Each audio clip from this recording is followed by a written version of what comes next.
Je m'attendais pas du tout, c'est vrai, à ce que ce film fasse autant parler. Whatever did this, I can kill it.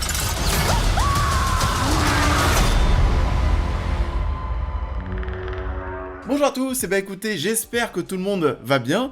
On se retrouve aujourd'hui pour une nouvelle critique, un rattrapage des films de l'été, des films qu'on n'a pas eu le temps encore de critiquer sur la chaîne parce que oui, c'était les vacances. On parle de Prey aujourd'hui qui a quand même fait l'événement, je trouve, et ça je m'y attendais pas du tout. Prey, on en parle. Prey est réalisé par Dan Trachtenberg, réalisateur de 10 Cloverfield Lane. Il y a 3 siècles, sur le territoire des Comanches, Naru, une farouche et brillante guerrière, se fait désormais un devoir de protéger sa tribu. Un danger va bien sûr la menacer, elle découvre que cette proie qu'elle traque n'est autre qu'un prédateur. Et du coup, ouais, critique avec un petit peu de retard. Alors Prey, c'est sorti le jour où je partais en vacances, donc pour moi c'était pas possible.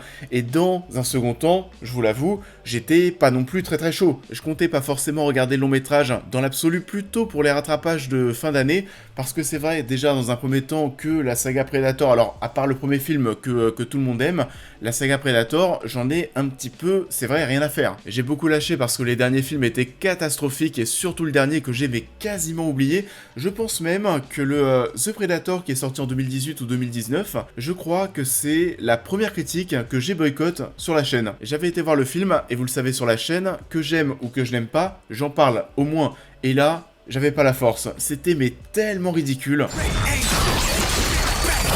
Figured something out. I think we're gonna die. Just pointing it out. Donc ouais, c'est vrai que Predator, ça me passe un petit peu au-dessus de la tête. Et là, qu'est-ce qu'on te raconte? Qu'un direct, tout VOD, sur Hulu et Disney+, arrive. Donc bon, autant vous dire que je n'y croyais pas du tout, et il s'est passé quelque chose. Je m'y attendais pas, mais les retours ont commencé à être très positifs. Ça a l'air d'avoir touché plus de monde que prévu et vous intéresser, parce que j'ai vu que sur YouTube, les vidéos sur Prey fonctionnaient. Et j'ai reçu beaucoup de messages pour savoir ce que j'en pensais. Vraiment, je commençais à me dire, mais c'est le film de l'été ou quoi? Il y a même des gens qui essayaient de savoir si ce n'était pas tout simplement le meilleur Predator, donc non, quand même pas, faut pas déconner, c'est sympa, mais quand même, doucement. Alors c'est vrai que déjà dans un premier temps, j'y croyais pas trop, surtout peut-être pour cet aspect direct tout VOD où je me disais, ça sera peut-être pas si ambitieux. On allait encore tirer sur la corde d'une licence culte d'un gros nom pour en faire pas grand-chose, et finalement non, Prey fait plutôt du bien à la saga, ça revient avec une certaine humilité, une ambition pas débordante, et c'est plutôt cool parce que ce Prey, ce qu'il doit faire, il le fait plutôt bien. Les sagas Alien et Terminator devraient presque s'en inspirer. Le choix du réalisateur est tout à fait logique, c'est un mec lui aussi qui est très humble entre guillemets dans son travail, on sait qu'il aime bien les huis clos, jouer dans des petits espaces. C'est possible avec le concept de Predator parce que vous savez, on va se retrouver en pleine jungle, en pleine forêt, alors oui, c'est des espaces qui sont très ouverts, des espaces qui sont très grands, mais vous voyez le délire, vu qu'on reste dedans, on ressent ce côté film fait dans un endroit clos. It's time.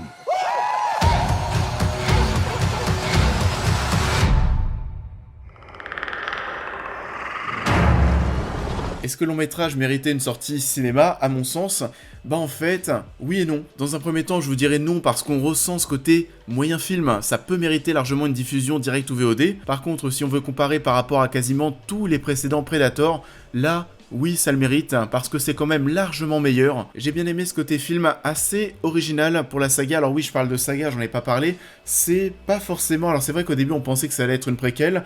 C'est un film qui se passe avant les événements de Predator, puisqu'on est début 18e siècle. Mais ce n'est pas, du coup, une préquelle. C'est assez bizarre, mais oui, c'est comme ça. On peut d'ailleurs voir ce long métrage sans avoir vu les autres films Predator. Et j'ai bien aimé, comme je disais, ce côté original. Cette fois, on est face à un Predator contre une tribu amérindienne des Comanches. En termes de combat et d'armes, ça change pas mal de choses, c'est cool à explorer. Les personnages, c'est pas forcément le plus intéressant, c'est vrai. Je me suis très peu attaché au casting, sauf à la protagoniste principale, cette petite fille qui déchire quand même pas mal. It knows how to hunt. I know how to survive.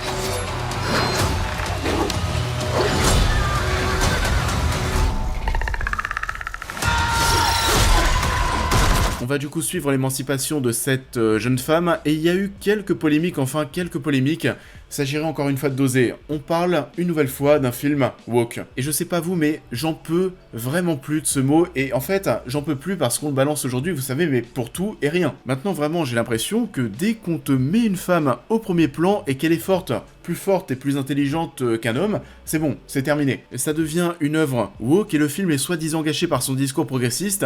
Vraiment, Prey, vous trouvez ça woke, mais oh là là. Heureusement qu'à l'époque, les gens étaient pas aussi embêtants avec des personnages forts comme Ellen Ripley, etc. Parce que sinon, mais je sais pas où est-ce qu'on allait.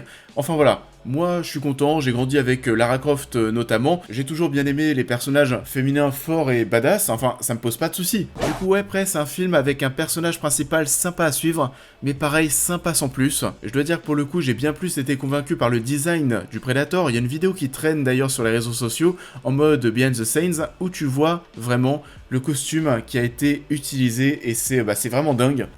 And 3, 2, 1, action!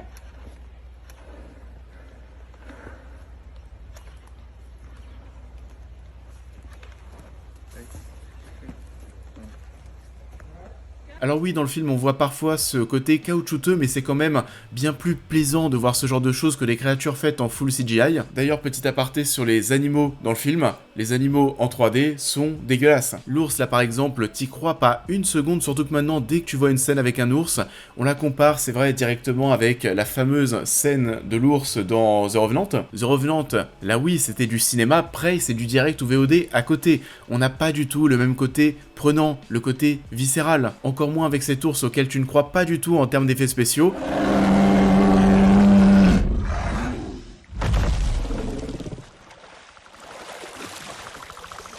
Pour rester sur les animaux, j'ai bien aimé aussi comment est-ce qu'on présentait la chaîne alimentaire avec les animaux qui se bouffent les uns après les autres par ordre de puissance entre guillemets. Après ça parle de ça, de cette chaîne alimentaire, du concept Predator-proie qui peut s'inverser et on va le voir clairement ici. Pour revenir sur le Predator, c'est vrai que je l'ai trouvé très stylé, j'ai bien aimé son design aussi d'ailleurs original, on s'est pas contenté de faire quelque chose qu'on avait déjà vu, on l'a rendu je sais pas plus alien. Par contre j'ai trouvé ça un petit peu bizarre que tous les personnages vous savez ne soient pas vraiment étonnés de cette énergumène, de ce truc qui débarque. Voilà, tu vois débarquer un Predator avec ce design en plein 18e siècle qui peut devenir invisible, je sais pas, je vois ça, je cours très très loin. Là, personne n'a l'air très choqué. J'ai bien aimé le côté gore du film, un petit peu sanglant, même si je pense qu'on pouvait en faire un petit peu plus. Il y a pas mal de choses qui sont montrées soit en hors-champ ou alors au loin où tu vois une giclée de sang pour ne pas trop choquer. Par contre, le Predator qui va t'envoyer un filet au visage qui va se resserrer et te réduire au rang de steak haché, ça j'adorais.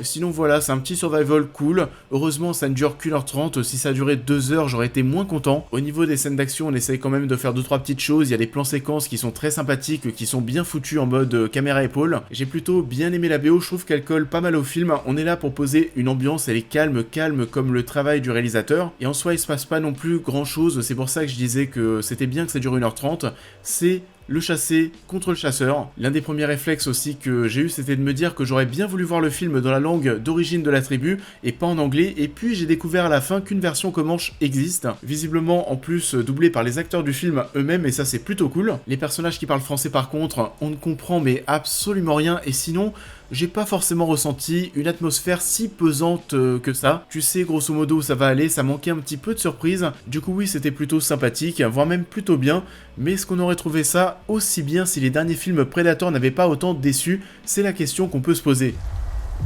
Why do you want to hunt? Because you all think that I can't. I saw a sign in the sky. I'm ready. Ça en est tout pour cette critique, j'espère qu'elle vous aura plu comme d'habitude. Je vous invite à la liker, à la partager, à me dire en commentaire ce que vous avez pensé de l'œuvre en question, à me suivre sur l'intégralité de mes réseaux sociaux pour plus de news et réactions à l'actualité, mais aussi à devenir membre soutien si vous souhaitez soutenir mon travail, et on va se retrouver très vite sur la chaîne pour cette prochaine critique. Our hearts were never one. Have you never imagined yourself on the Iron Throne?